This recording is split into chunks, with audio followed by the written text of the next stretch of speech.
Hello, everyone, and thanks so much for being here. My name is Rita Wolfson, and I'm so excited to welcome you to the official launch of our new textbook, Financial Social Work, Micro, Mezzo, and Macro Practice. This textbook represents my understanding and belief that it's our thoughts, feelings, attitudes, beliefs, values, and experience with money that drives our financial behavior, which is how we earn, spend, save, share, and borrow.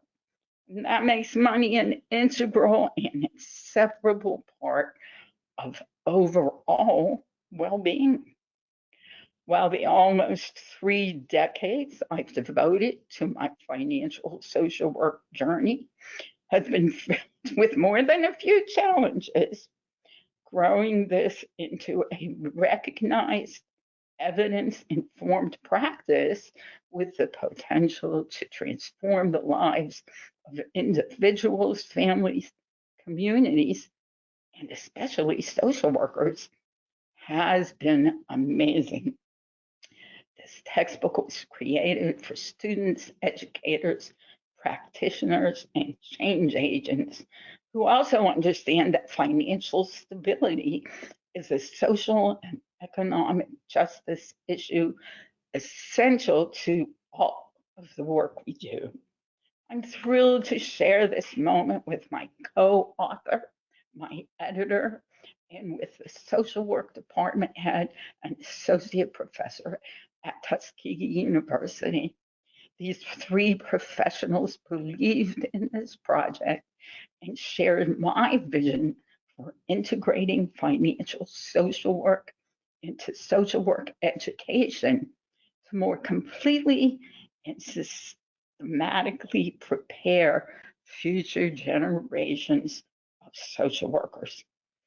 Interestingly enough, we did not time this textbook's publication to coincide with the current social and economic uncertainty we are experiencing, but its timeliness is obvious and the need for it is greater than ever. This is now the time for us to become agents of financial change in our classrooms, practices, casework, client work, workplaces, communities, conversations, and just as important, in our own lives. Okay, so let's get started. Okay, so a few important reminders.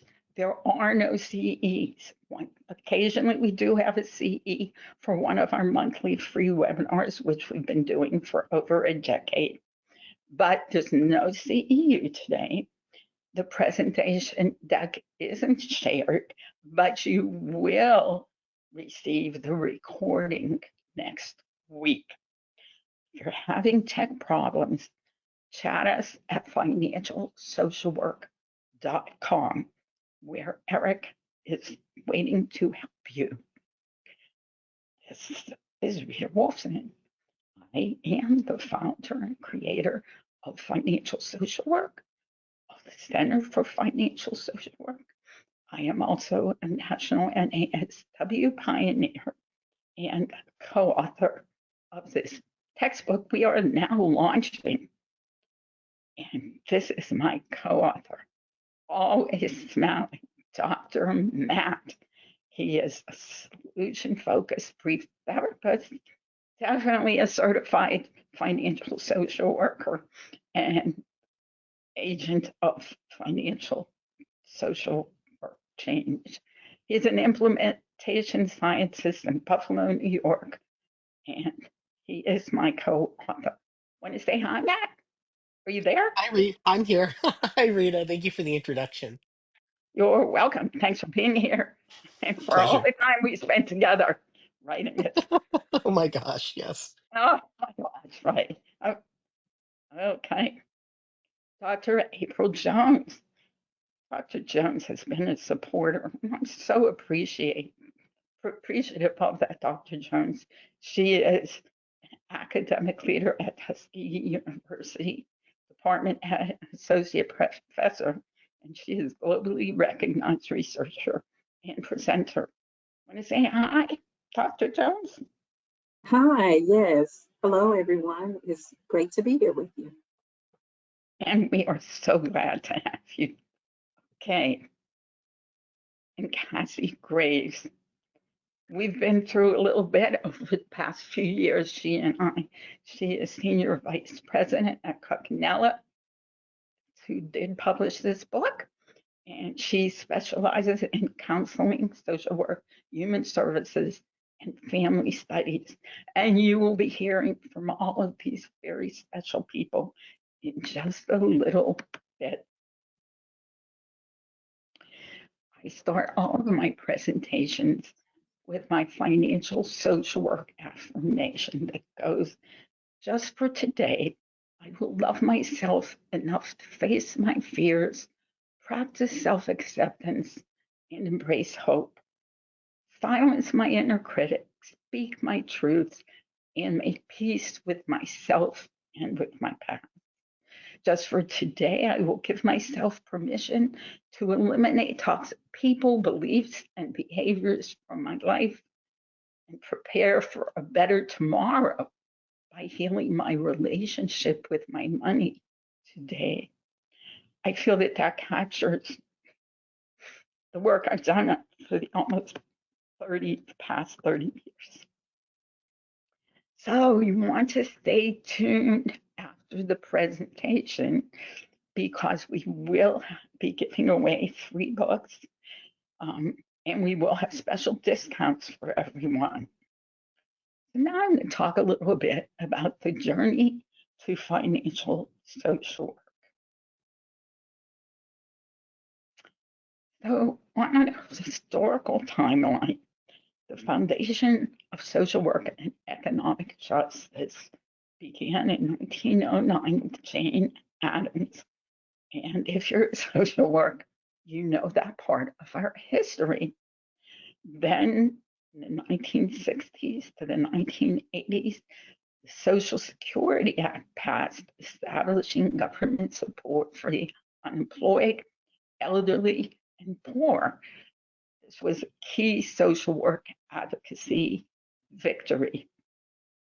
Then came social workers involved in responses to the Great Depression, and aligning with both halting financial hardship and social work becomes support, becomes more explicit.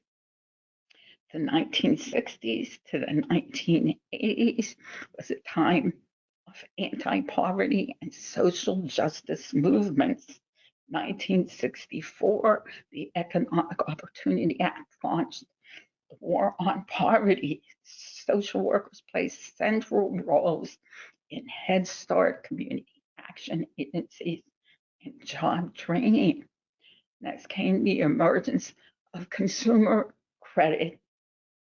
For me, I kind of picture that as a dark day or the beginning of a need for lots and lots of reform.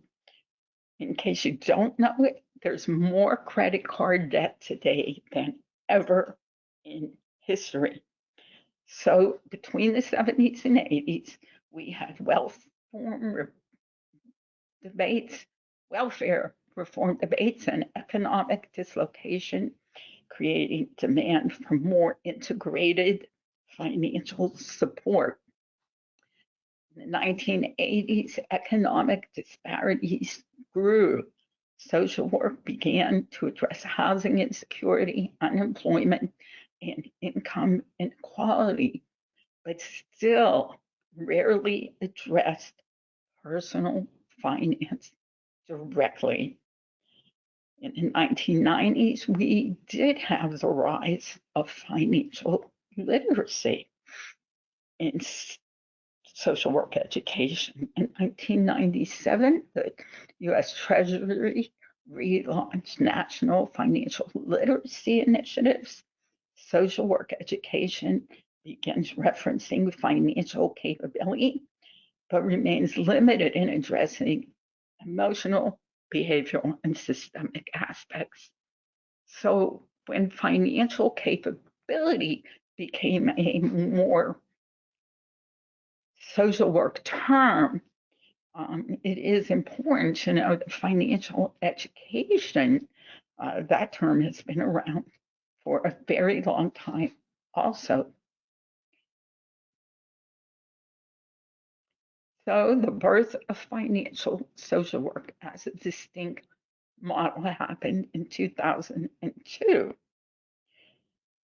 It being a structured model integrating financial education, behavioral change, emotional awareness, and trauma-informed care.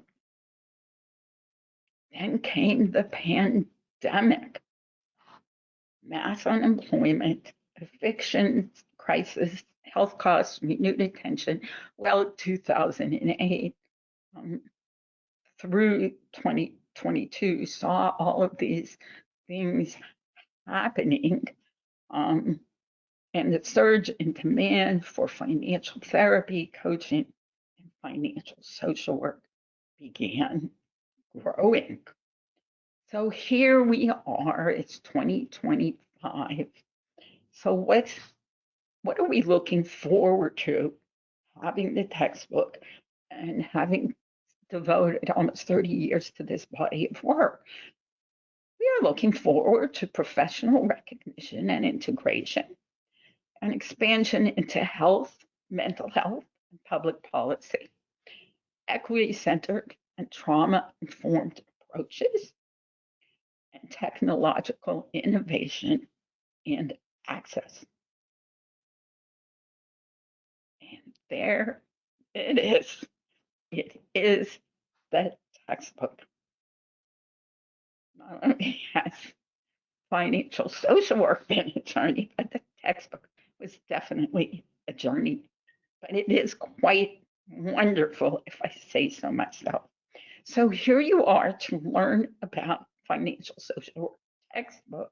But what is financial social work? Well, financial social work is at the intersection of social work, politics, the economy, gender, racial, social, economic, and other able justice, mental health, and financial inequity. It is, in a word, quite, the one word is comprehensive. Quite goes with it. It really is very comprehensive, as you're about to learn. So it's holistic, it's a behavioral model, it's trauma informed, it's, of course, serves vulnerable populations better, but certainly in this day and age, in this economy, uh, vulnerable populations are not the only ones struggling financially. Do any of you know what the average credit card debt is per person in America? If you'd like to put that in the question box, we'd be interested in seeing your thoughts and can tell you the right answer. Anybody want to suggest what they're thinking?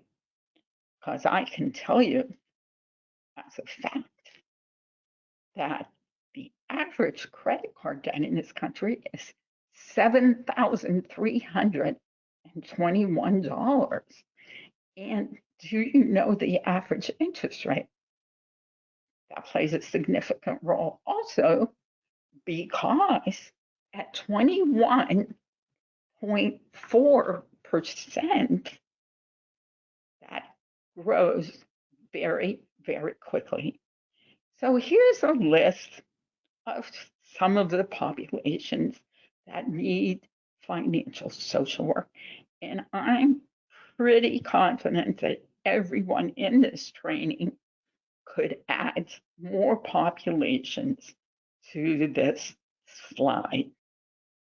So if we think about the symptoms of financial social work, most clients don't present with a financial problem.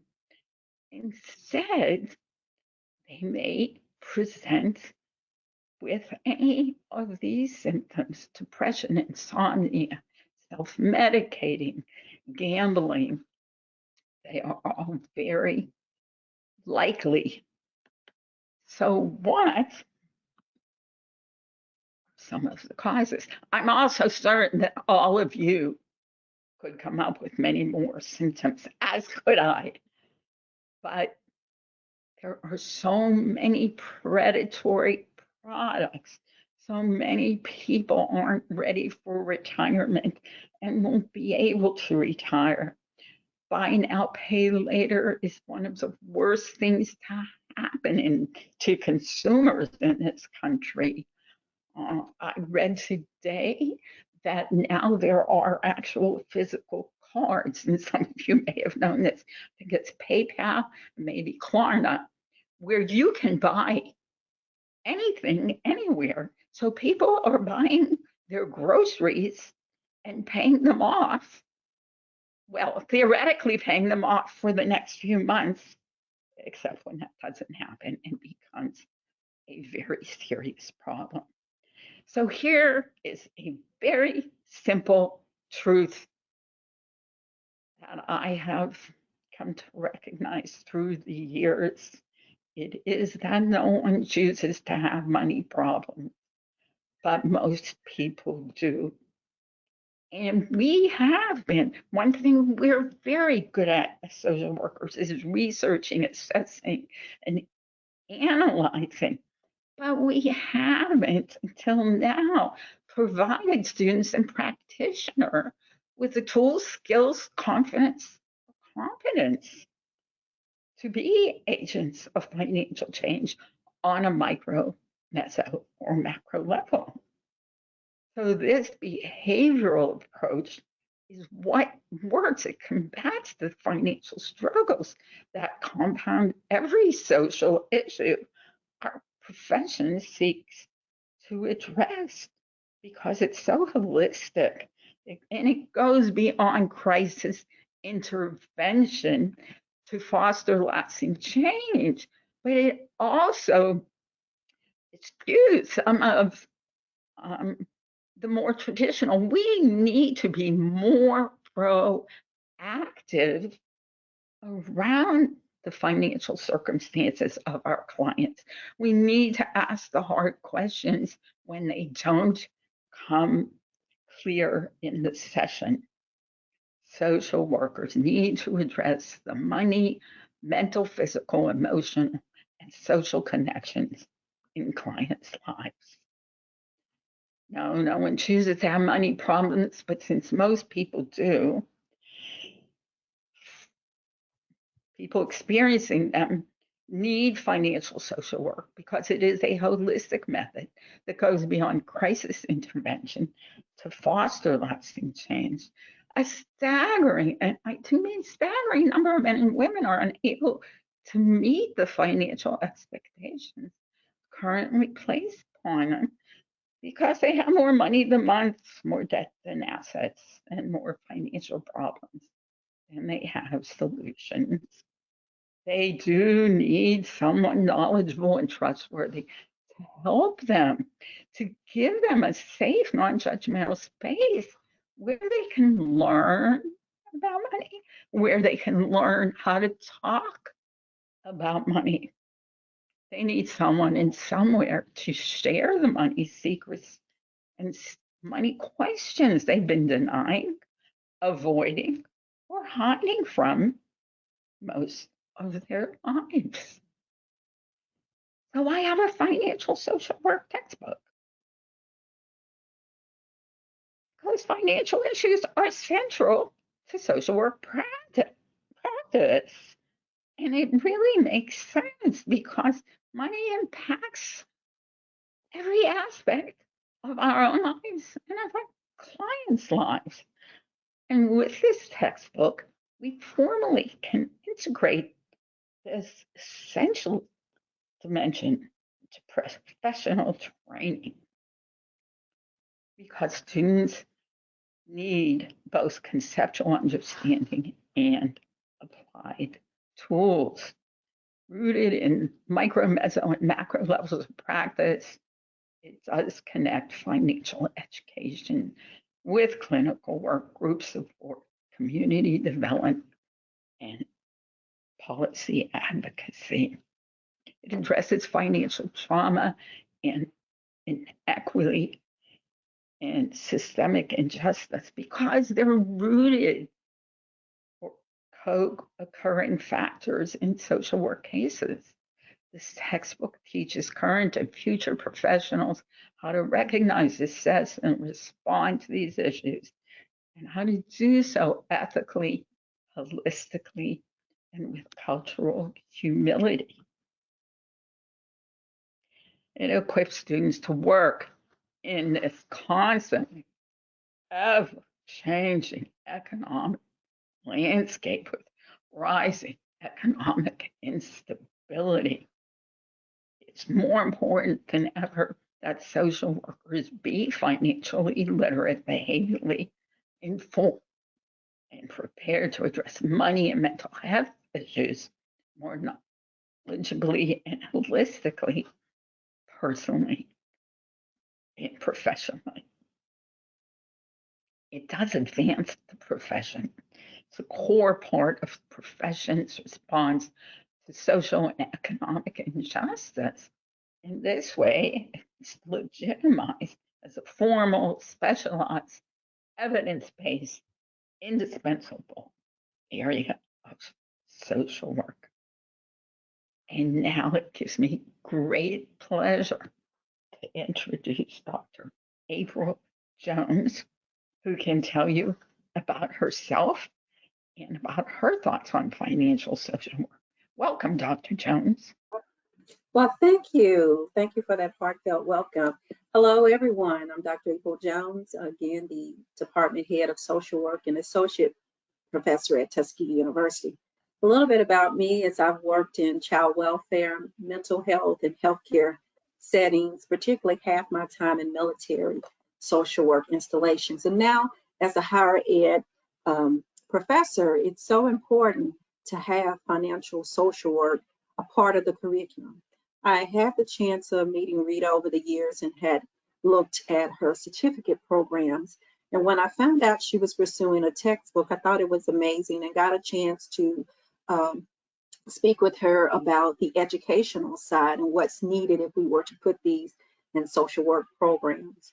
And so she's just giving you an overview of what is financial social work and why it's so important, which really covers everything I would have said today. What we find with clients that needs to have that gap filled is to bridge the finance and emotional part in social work, illuminating how unconscious feelings, beliefs, and behaviors around money shape clients' financial decisions and their well-being. We see a recidivism rate and we wonder why are poor people poor in poverty? Because it's money matters most of the time and access to employment, equal opportunity, and those things as well. In this book, it's grounded in the best practices and cutting edge models that reflect the growing field of financial social work that aligns with initiatives and CSW driven frameworks around economic well-being. So we know we have economic well-being, we have textbooks on it, but this ties it in is how do you take that and practice with clients? And I'm so excited about being one of the first social work online MSW programs to bring that to our students in our clinical program that has an emphasis on trauma-informed care, social economic well-being, and so many other things that she has mentioned in her presentation. So it addresses the essentials but not often overlooked needs of financial literacy, budgeting, access building, trauma-informed financial counseling, and advocacy that are all crucial in tackling systemic poverty. I hope if you're in higher ed or working in practice that you'll consider this book as a leading voice in financial social work, authored by Rita Wolfson, who also is the founder or has the foundational content in financial social work with extensive research, and her textbook shows that. And it's great to lead professional training programs and perhaps change the paradigm of social work practice today, where we fill the gap of clients returning due to poverty. And perhaps no longer we have to ask the question, why are poor people poor? But how do we bring them out of poverty with financial social work? I'm Dr. April Jones, and it's been my pleasure speaking with you as to why this book is so important and why I'm bringing it to the students at Tuskegee University's online MSW program. Thank you. Thank you, Dr. Jones.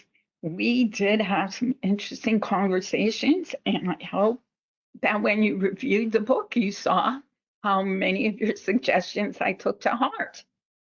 So thank you. You were an important part of this process for me.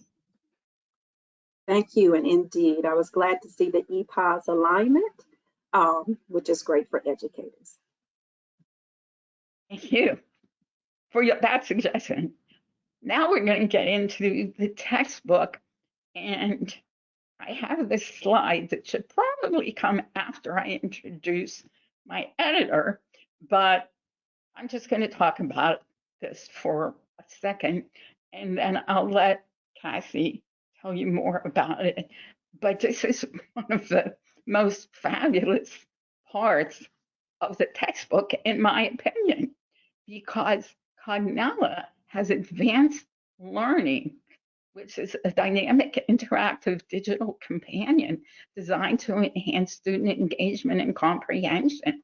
So, in addition to the textbook, they have interactive learning tools that are accessible anytime, anywhere.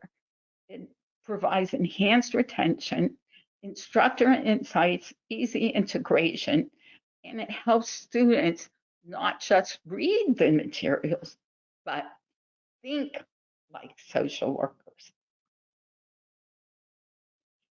And now it does give me, I have so many wonderful people in my life. It gives me great pleasure to introduce you to my editor and colleague, and I call her a friend, Cassie Graves.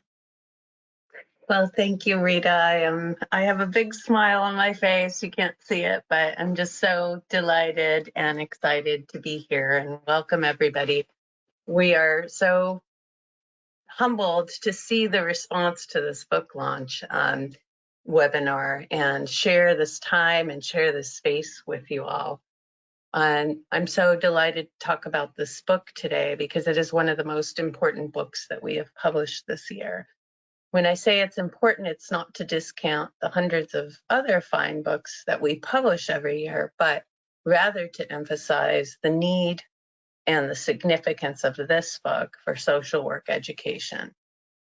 I've been publishing books in social work for over 25 years, and this book stands out to me as a significant contribution because it addresses a need for social workers, both personally and professionally. I met Rita at a NASW Social Work Pioneers induction event almost 3 years ago. We started talking about her work at the Center for Financial Social Work and the importance of financial education in the profession.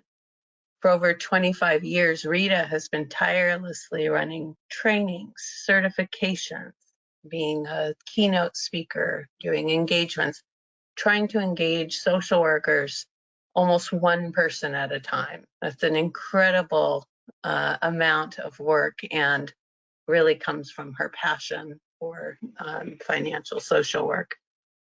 As we talked about her work, I remember telling her that if we really want to promote change, we have to create a textbook that can be used in social work education. Only then can we address the systemic change in the profession. And Rita is an advocate and at heart and cares very deeply about social change and social justice. As she mentioned, a lot of her work is rooted in social justice and advocacy, really starting from, the feminist roots. It sparked her interest and the seed was planted. And she partnered with Matthew Schwartz, and fast forward 2.5 years later, and countless hours of late nights, a lot of emails, a lot of calls. The idea has become a reality, and we're so excited. While the field of financial social work has been around for 25 years, there's a huge gap in the curriculum of many social work education programs in addressing financial well-being. Consider that financial literacy has reached an alarming 52% in our country. Financial well-being is now recognized in psychology literature as being one of the key elements of well-being and happiness, along with physical well-being, emotional well-being, social well-being, and having purpose. Also consider that our social work students will graduate and work with individuals, families, and communities, and most will encounter work with clients facing financial distress. Finances are connected to nearly every stressor that clients face. Oftentimes, clients feel overwhelmed, demoralized, stuck, doubtful that they can change their relationship with money, and they don't know what to do. This leads to poor mental health outcomes and increased stress. And our students themselves are often facing huge financial stressors, such as student loan debt and less than ideal wages. So it is critical that we start educating our students about financial literacy early in their lives and in their careers. We graduate our students into the world with their MSW degrees, yet too often they are financially illiterate. Coupled with the forces of the consumer spending economy, students can find themselves drowning in debt. So we inadvertently contribute to this alarming statistic. Unless a student is self-motivated to educate themselves about financial issues or has a strong role model, the cards are often stacked against them, and we can change that. We hope that with this book, we can help students themselves learn about financial literacy and be honest with themselves about their financial behaviors. By learning to change ourselves and our behaviors, we improve our skills at helping others and become role models for our clients.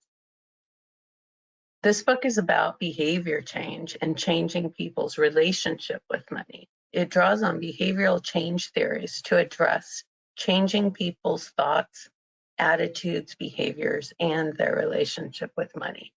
It encourages self-acceptance and compassion, and most importantly, it gives hope. It fosters self-determination and autonomy, which enables people to take charge of their financial situation, not only our students, but clients as well. The book is filled with self-reflections and activities to help students practice and internalize the ideas presented and examine their own lives and their relationship with money.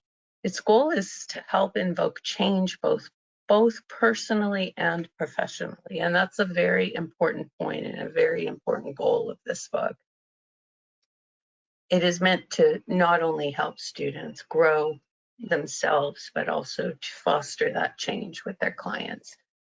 It's an inspiring book. I love this book so much. It has beautiful motivational quotes and affirmations. It practices what it preaches throughout every chapter. It is a fun book to read, and I just can't say enough about that. So if you are a social work educator, consider how you might add this book or even a course on financial social work within the curriculum. We have a full suite of instructors' resources to help you get started, including PowerPoints, a test bank, an instructor's guide. We also have student-facing interactive activities, as Rita mentioned, to help students practice and apply what they learn. We know that if a student can internalize and apply what they're learning to themselves or their own lives or a personal situation, that they internalize that learning in a much deeper, meaningful way. If you're a practitioner, buy a coffee. You'll get a discount, and it will help you improve your work with clients, and it serves as a great resource. So, in summary, this book is an important first step in filling and addressing this gap. And it is written by the pioneer and founder of social work education. It doesn't get any better than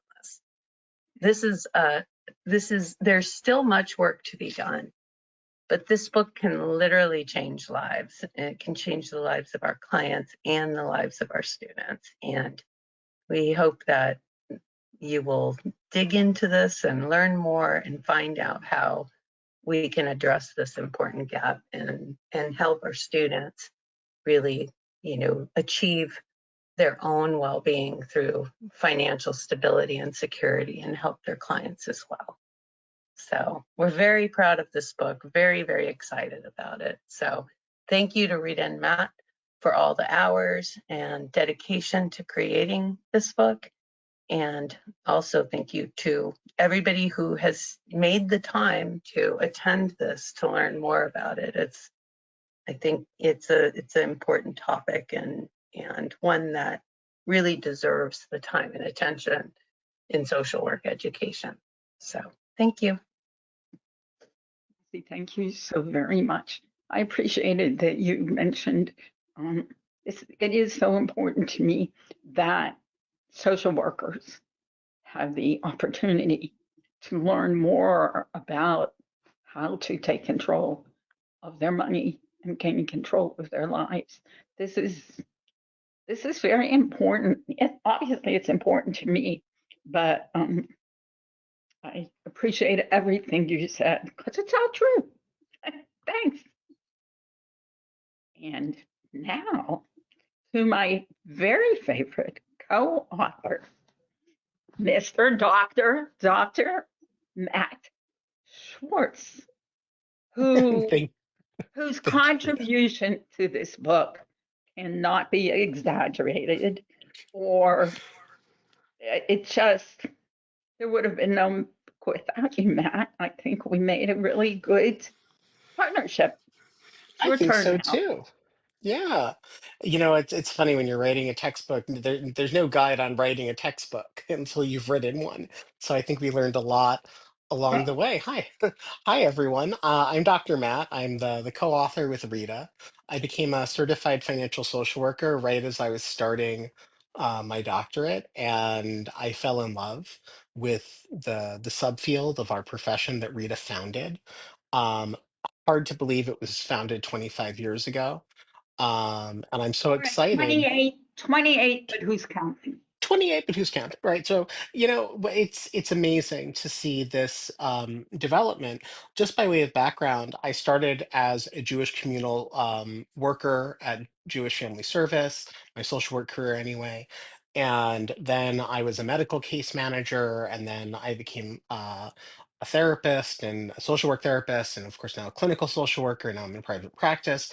And the one thing that has connected all of my clients has been their need for greater financial access, greater financial literacy, and greater opportunity to earn financial assets. Next slide.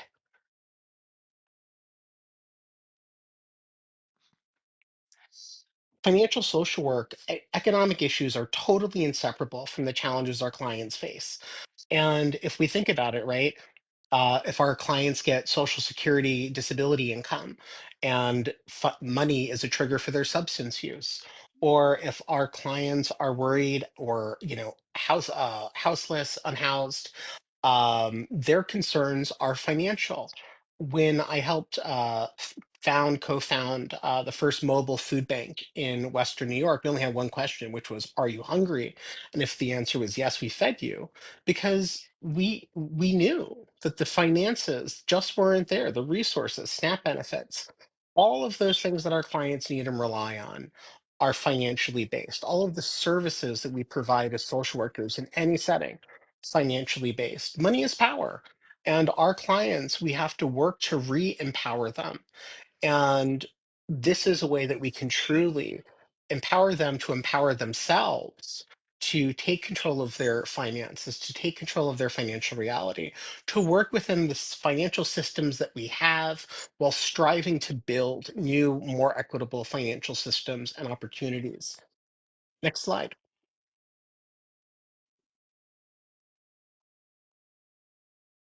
as I was saying, right, if we look at, and these are only just a sample, housing insecurity, food scarcity, food apartheids and food deserts, medical debt, financial trauma, transgenerational financial trauma. We look at the bombing of Black Wall Street and other disenfranchisements that's happened throughout the history of the United States, and of course for many other groups around the world. We look at financial profiling, which many of us may not think about, but the ads that are served to our clients are based a lot on their finances and what they share about their finances online, whether or not they can get a mortgage, whether or not they know that there are opportunities for first-time home buyers. Our clients are very often financially profiled into detrimental services like buy now, pay later, instant check cashing, payday loan scams that really put them and their behavioral health at risk. Next slide.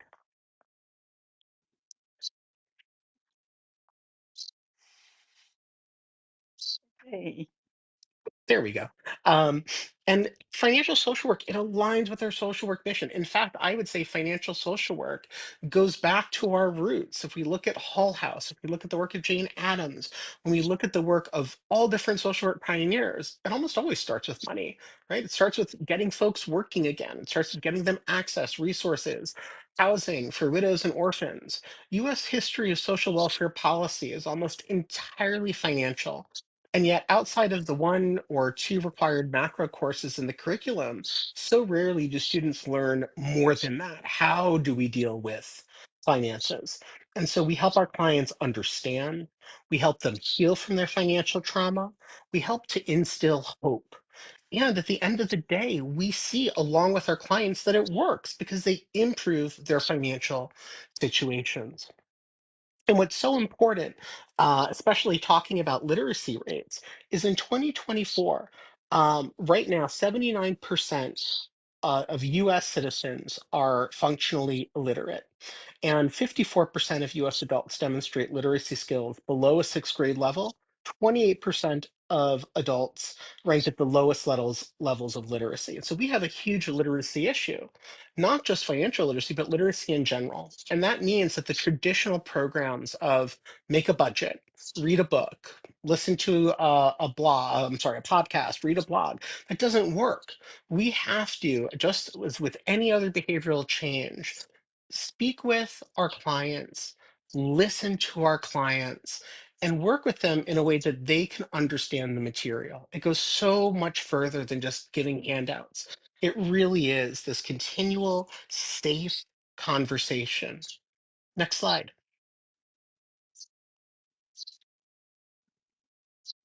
oh my goodness. And so financial social work, the all of the work that comes out of the center, it applies at every single level. Micro level is not just the clinical work.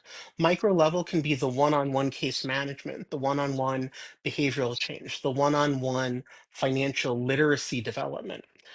It's on an individual micro level, financial social work can tie into almost all the work that we do with our clients. We have group interventions available from the center. And at the Mezzo level, organizational policy. How do our organizations in our communities, in our service areas, how are we coordinating together? How are we working to make sure that there isn't banking apartheid or even just, a banking desert in certain areas? How do we make sure that our clients who are coming to our community behavioral healthcare clinics are having their financial needs assessed and a plan developed so that they can meet those needs? And we know the research shows clearly that in meeting those needs, we help them improve their overall symptoms around their behavioral health. And of course, on the macro level, policy development, systemic advocacy, all of that work that we do on behalf of the clients that we advocate for. And I think that that is a very important aspect that we do. Next slide.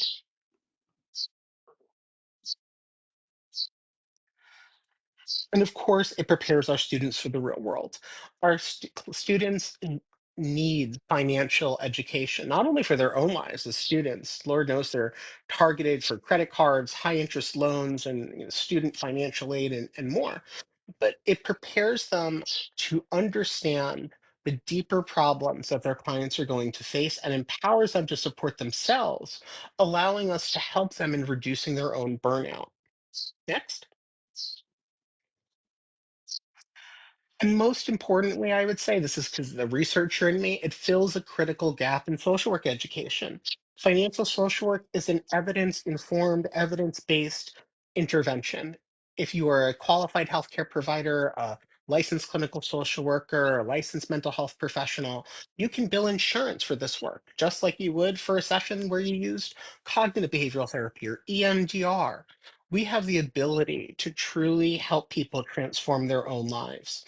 And we have to get these tools and these resources in the hands of MSW students around the country, and in fact, BSW students. There is a mighty need to bridge this information gap.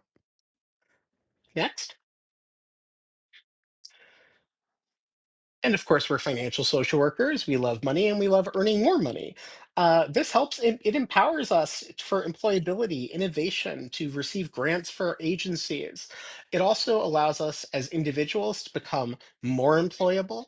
At my agency, before I went back into private practice, we had 2 financial social workers with a third coming along on the way. These are services that are in need and in demand.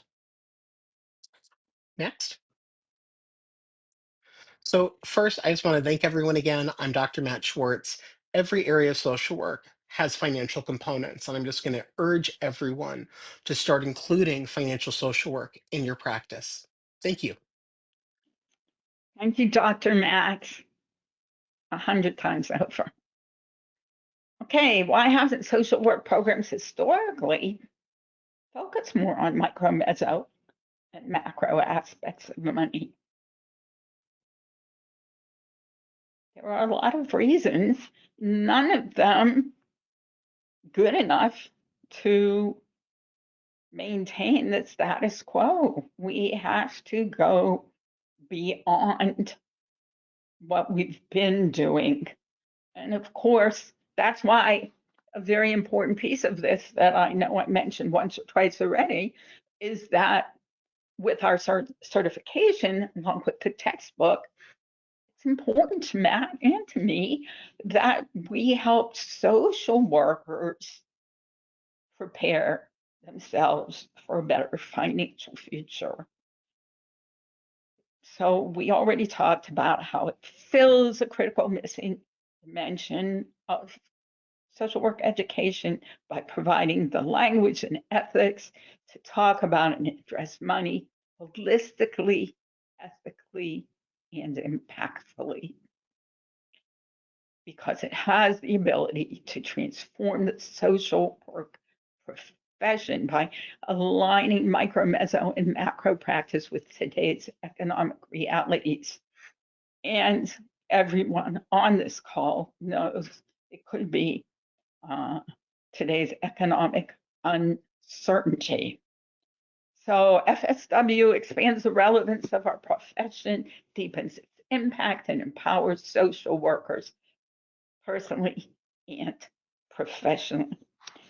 So that concludes the formal part of our presentation. But now we are going to share with you some special discounts. So for a limited time of 1 week, with a promo code of 20 off, make sure that it's 20 with the letters OFF if you're using that discount on our website at financialsocialwork.com. Also, Cognella is offering you a 20% off discount on the textbook, which is also good for 1 week. Our certification, as you can see, has 5 interactive workbooks. We have thousands of graduates around the world and across the country.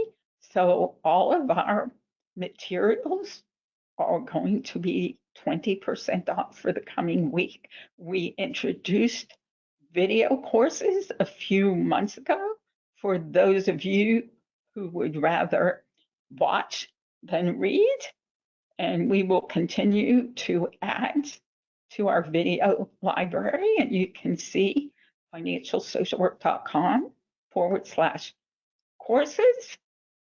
And we have many other materials like our financial wellness magazine, support group kit, and graphic money guides.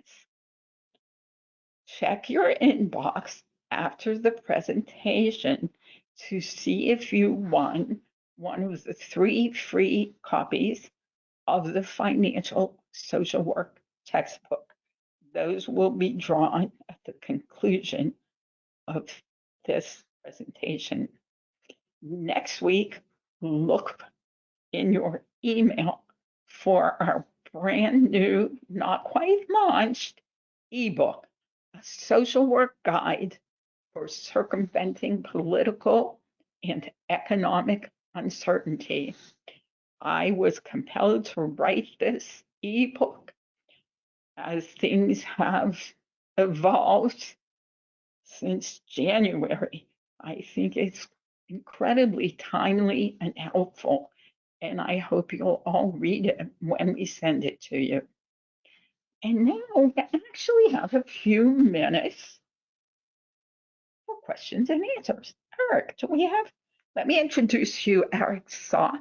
He will be, he is our everything here, everything with technology, content, and these beautiful presentations. I'm so appreciative of him.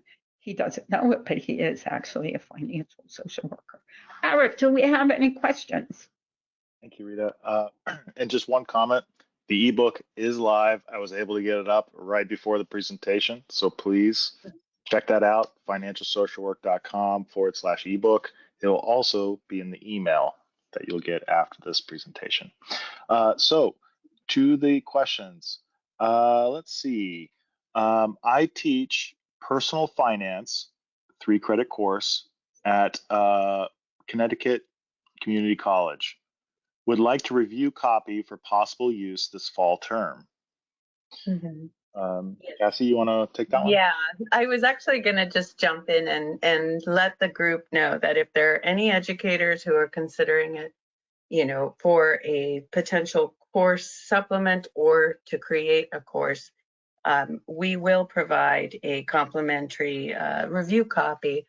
So we just need you can email me directly at kgraves, KGRAVES, at Cognella, COGNELLA.com, and we'll get you to the right people. Or you can email Rita and Eric back, and they'll get the information to me. But we definitely want to encourage people to request a review copy if you're an educator and you want to consider adding this book to your course. So we want to hear from you, and you can email me directly, or you can email Rita and Eric, and we will make sure that you have access to a review copy of the book. Thanks, Cassie. That's great. Here's an interesting one. And just a quick comment on Cassie is if you go to financial social work/textbook, that will actually send you to the Cognella website where you can submit your digital review copy request. Perfect. That's right. We set that up. Thank you.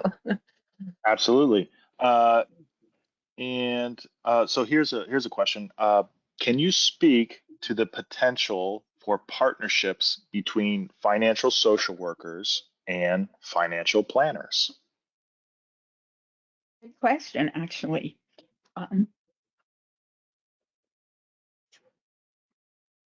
We I are can take that different. one. The question is, what's the Okay, difference go ahead. between us and financial planners?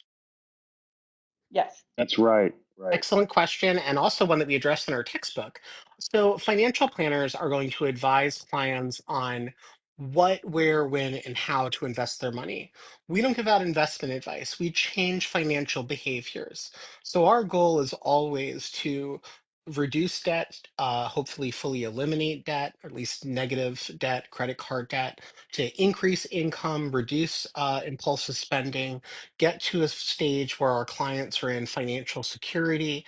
And when they're able to then say, hey, I actually have extra money, we will generally refer them out to a retirement planner or financial planner so that they can then have their money work for themselves. We don't provide direct advice on how to invest money. We do, however, provide psychoeducation on the investment process, what to expect, how to, figure out who to invest with when it's appropriate. And by who, I mean which financial planner to work with, not which stocks. I hope that answers the question. It's a great answer, Matt. Thanks so much.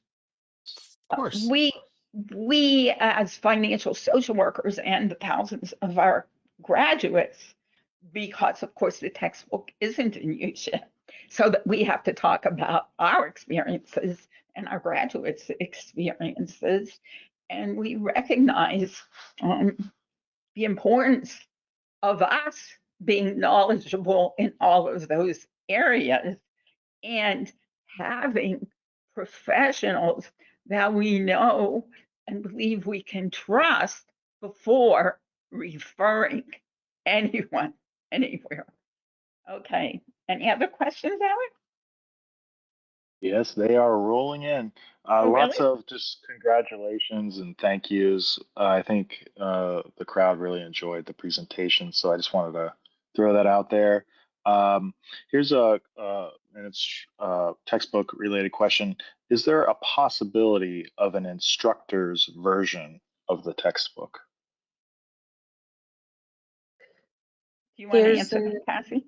Oh, go Yeah, ahead. I'll jump in. There isn't an instructor's version per se, but there are a lot of instructor's resources. So we have an instructor's guide that really helps you have some ideas and pointers on how to teach the course. There is the test bank and the PowerPoints, and then of course the active learning, which really gets the students in our interactive platform to practice a lot of the exercises that are discussed in the book. So it's not a separate print version, but there's a lot of support materials to help you get started. I actually thought that that component of the textbook is so important and valuable.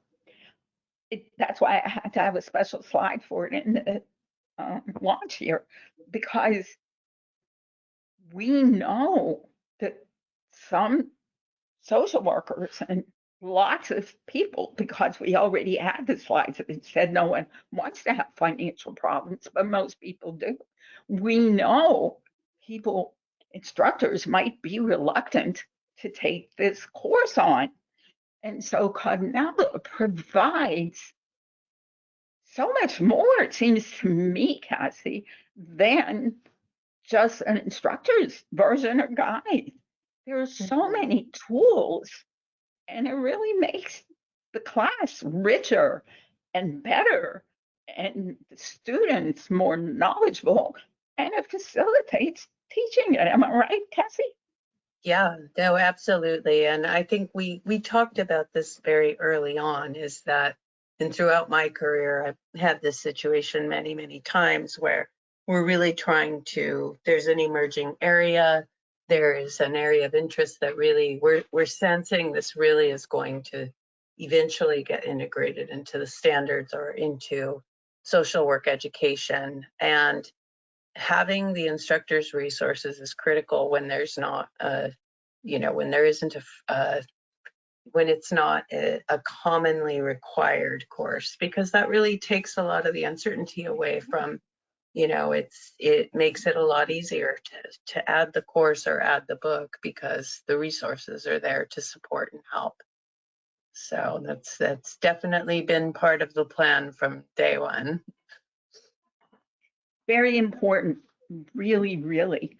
And working with Cassie and everyone at Cognella was an amazing experience. And really, um, I'm grateful for that. Thank you, Cassie. Yes, and One like, last question, Eric. Sure. Oh, wow. There's a lot of interest. The questions keep rolling in. How about this one? This one's really interesting. They're all interesting, but this one caught my eye. I am a high school intervention specialist as well as an MSW. Would this material benefit me as an educator for teens? My students' families are really struggling, and my students do not have an understanding of finances. I teach them resource English and math. I would like to say absolutely, because I do believe that. But I also want to point out, um, I don't know, I can't tell, obviously, whether your school um, provides students with a personal finance class. Um, Currently, there's under 20 states that require that, um, and that will increase in the next few years because of the increasing awareness of the need for this work, and the struggles that people are having. So think about, if we could help your students, you might, perhaps you should request the the the review review copy, right? To make sure. But I have spoken at school social work conferences, and I'm familiar with the problems. And we all know that students who are hungry or homeless or have all these other challenges, they can't learn. They can't learn. So if we can help them know more and do better, I think it's just really essential that we do that proactively rather than reactively when they're in or out of college and struggling with student debt. And student debt is, as we all know, preventing so many men and women from starting families, buying homes, getting married. It's a problem, and it's escalating, and we all know that it will continue to escalate. So request that review copy, because the minimum you would get is a ton of material to share with your students. So I hope that's a good answer for you. yeah, and I'll just jump in and say the Oh, book good. is very accessible. It is a pleasure to read, and I think that it is really intended to help. The writing style is just very accessible, as I said. So if you're worried about the level of the reading, I think it can go into the high school market for sure. Thanks, Kathy. Anything else jumping out, Eric? We still have a lot of people hanging in here with us. Oh yeah, they keep rolling in. If you'd like, I can try to pull out one more. Let's Come on. see. All right. Lots of praise, lots of congratulations. Keywords are game changer. That's great to see. Um, let's see.